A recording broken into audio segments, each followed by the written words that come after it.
প্রধানমন্ত্রী অনেক হবে, অনেক আসবে, প্রেসিডেন্ট অনেক হবে, অনেক আসবে, তো সেই হিসাবে তোমাদের আমি ভালোবাসি, তোমরা জানো। তোমরা সৎ পথে থেকো, মাতৃভূমিকে ভালোবাসো। মনে রেখো, তোমাদের মধ্যে যেন পাকিস্তানের মেন্টালিটি না আসে। তোমরা পাকিস্তানের সৈনিক নও, তোমরা বাংলাদেশের সৈনিক। তোমরা হবে আমার পিপুলস আর্মি। তোমরা পেশাদার বাহিনী নয়, তোমরা শুধু সামরিক বাহিনী নও। তোমাদের দরকার হলে নিজের উৎপাদন করে খেয়ে তোমাদের দেশকে বাঁচতে হবে। এটা হবে আমার জনগণের বাহিনী, এটা হবে পিপুলস আর্মি। এটা পাকিস্তানের পেশাদারি আর্মি হবে না। এইদিকে তোমাদের খেয়াল রাখা দরকার।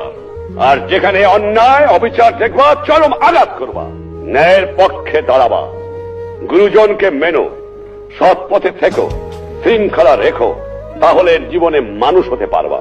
একথা তোমাদের ভুললে চলবে।